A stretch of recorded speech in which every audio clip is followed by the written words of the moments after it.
And hello everybody.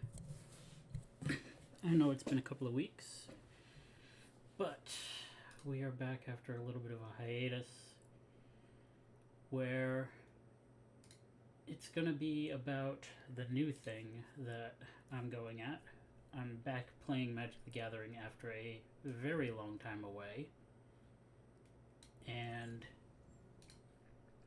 I found my new take in it on Magic the Gathering Arena. I've been messing around with this for about... oh boy. I just want to say devastating.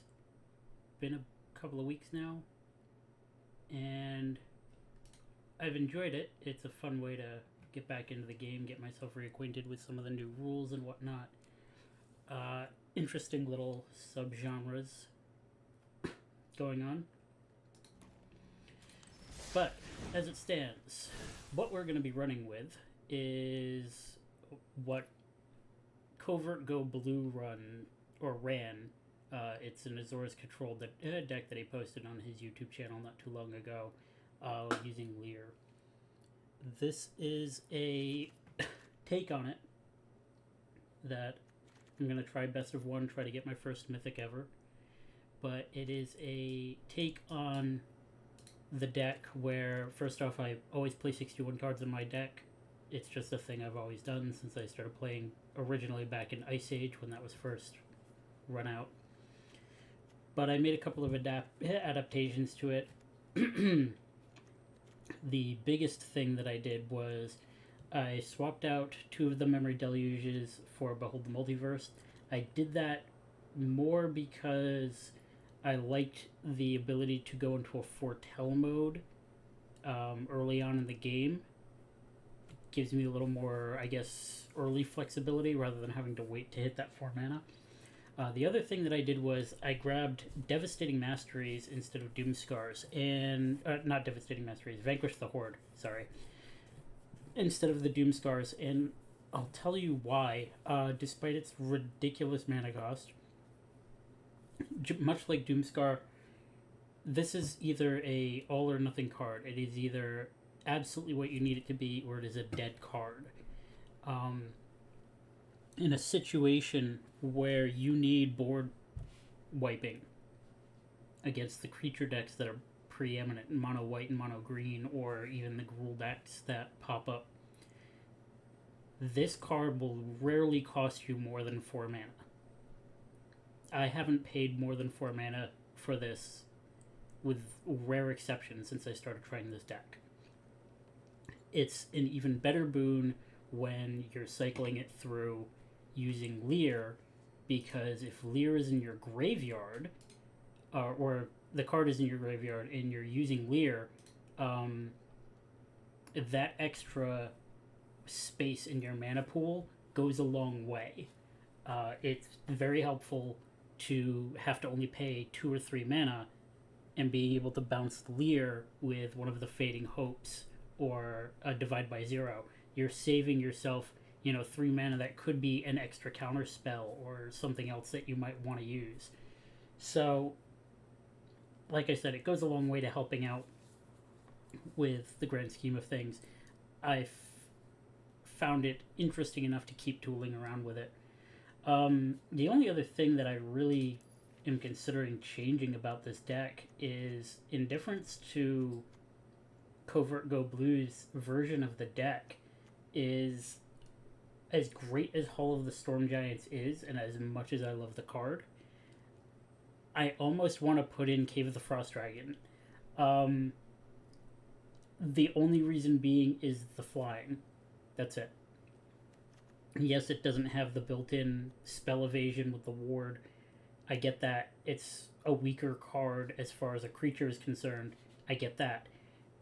I feel having that flying evasion aspect goes a little extra and also is helpful against certain small other flyers that are irritating that can pop up in random one-offs every so often. Looking specifically at Delver. Anyway, this is my quest for my first ever Mythic. So it's going to be a bit of a grind. The name that I gave it, Liar's Gate, is more just something that I thought was interesting. There's no actual gates in here, unfortunately.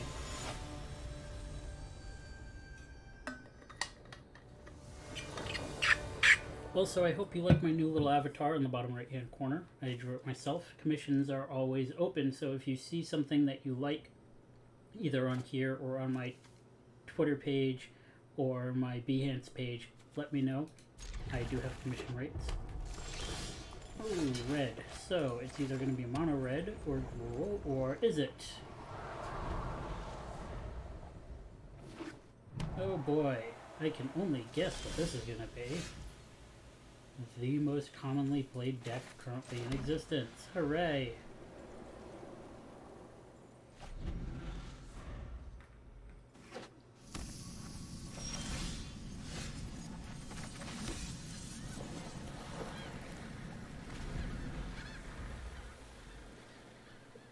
This is another reason why I've been going best of ones. There's so much control that games have been dragging out quite a bit, actually. It's almost unbearable.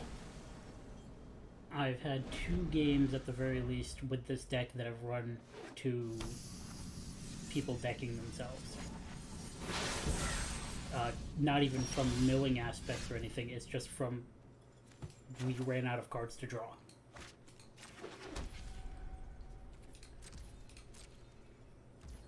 Alright, so one of those is probably a saw it coming, and one of them is probably a Alorund. Let's see if we can get this off.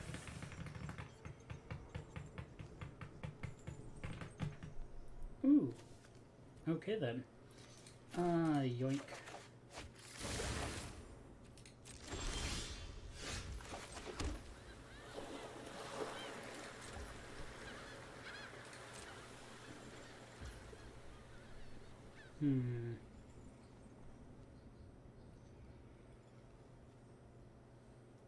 Well, I'd rather see what's going to be in there than what's not. Oh, boy. No, I'll take it, and then I'll dump it. Boop.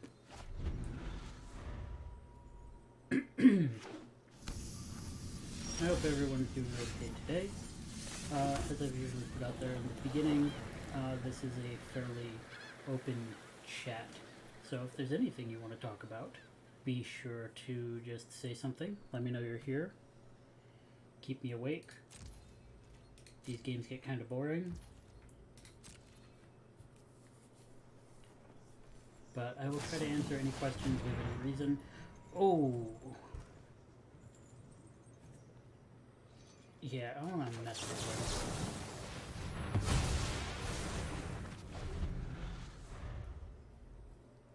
it. I pissed someone off the other day where I tested Paladin his memory deluge and he scooped. It was actually, I was actually very proud of it and also kind of ashamed that I'd caused that to happen.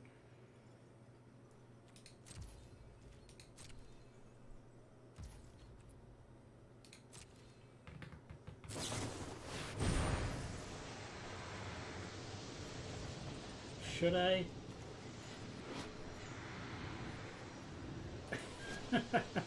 Oh, I'm gonna do this. I'm gonna be mean.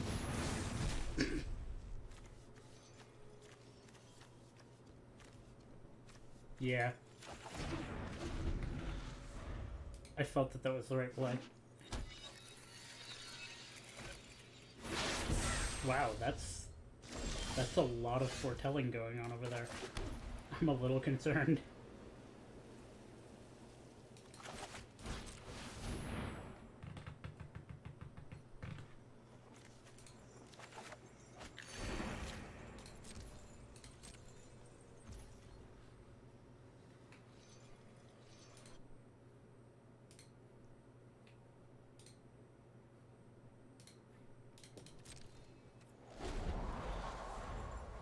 Splash, splash, splash.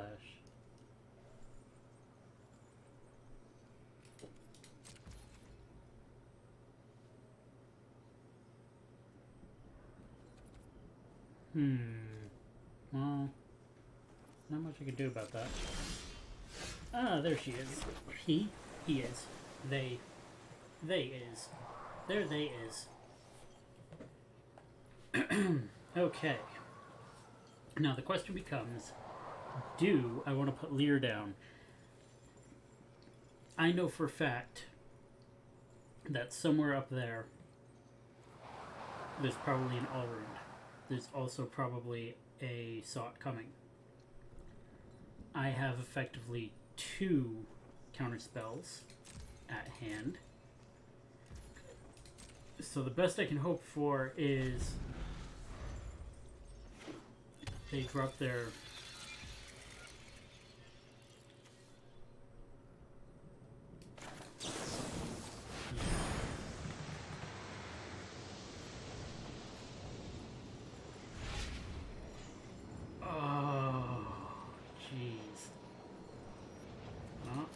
take these.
Sorry about that.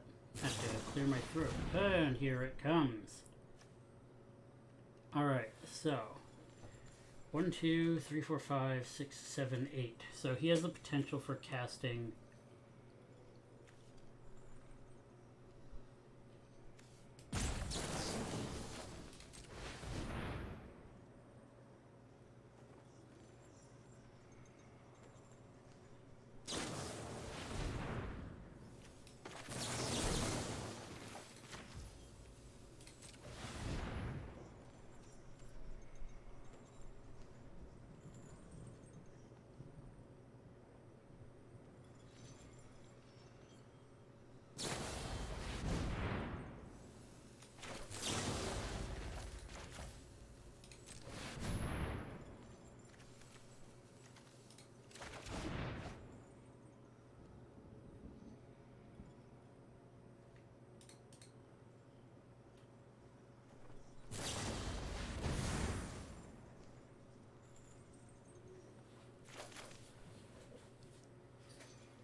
Now we'll have some fun.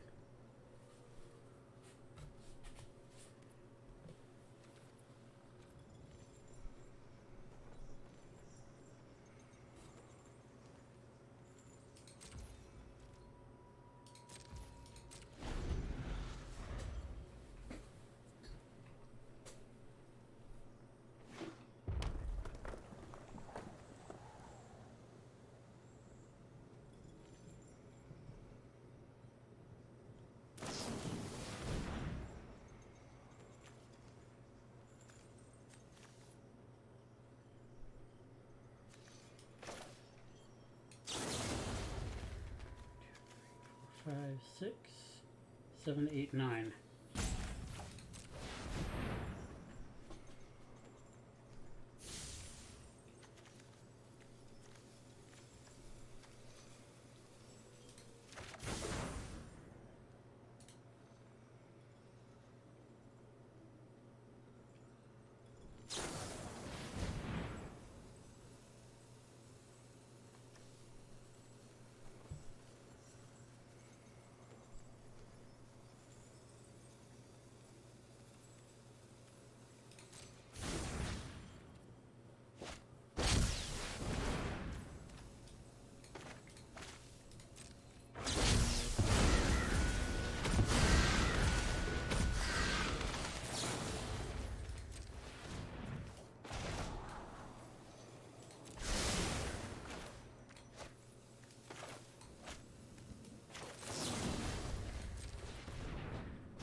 Well, he managed to get it off, unfortunately, but hopefully I can mitigate the damage a little.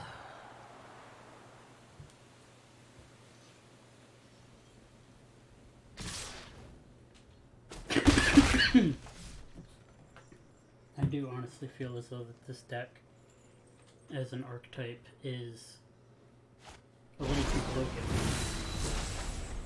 The reason being that a deck like this creates a situation where there's very little in the way of counter. You just kind of have to weather the storm, so that's going to be 6. 1, 2, 4. So that's 8.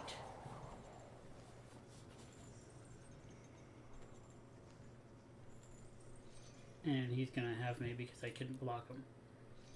That's unfortunate.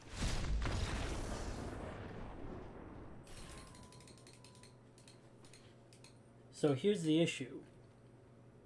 This deck, the Is It Epiphany combo is basically, unless you can absolutely counter the deck, you will lose.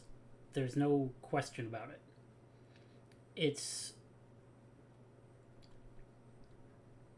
a deck that it has to have answers to aggro, which it does to a degree, but it's almost as though you need to play an aggro deck that's going to counter it. The closest that I've been able to think or consider in such a scenario is a green-blue deck, where it's kind of like a Scoot Swarm deck, where your only way to try to get past him is to outlast him. That's it. I'm going to take a quick break, simply because I have a couple of phone calls I've got to take care of. Once I do come back, I have a deck that is going to kind of be the work in progress. This piece down here. It's not tuned yet. It's not fine-tuned yet, I should say.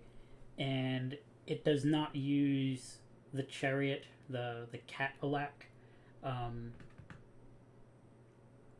It is more based on just trying to overwhelm with as many Scoot Swarm tokens as possible.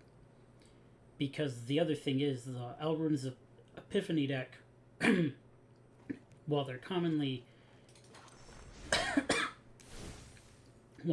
very strong in and of themselves, they are based on getting that combo of lands out. That's all they're supposed to do. And once it gets that combo of lands, that combo of turns out, that's it. It doesn't really have a secondary win condition except maybe dragons. So how do you counter that? Well, the only thing you can really counter it with is either A, a lot of counter spells, or B, putting out the ability to overwhelm them with a life total or a creature total that they can't comprehend. I have been working on this and tweaking this for quite some time. It's no longer going to be a Cyclone Summoner type deck, but it is going to be a deck designed where it's nothing but dropping lands, nothing but dropping creatures, getting more lands, and having enough counter spells to back it up to overwhelm that Epiphany combo. The only other thing that I can really worry about is other aggro decks, which honestly can also overwhelm you. So the key is finding a happy medium. For this deck, it was doing decently against aggro because there was sort of a backup combo with Cyclone Summoner in Ashaya making all of my non-token creatures into lands, and then Cyclone Summoner sweeping the board. I can't do that effectively with Simic Swarm because obviously it just gets rid of all of my tokens. So the best resulting solution to that is finding a board reset or something that can get rid of the other issues. The only thing that's come close is forcing a full-on attack from your opponent and then tapping them all down with the Kaldheim Kraken, the one that it costs less based on snowlands, and it keeps all their creatures tapped. It's the only thing I can think of. But I haven't tested it out yet. So when I come back, we're going to work on that and see if we can get that going. Hopefully I see someone joining me for next time. I'll be back in a little while.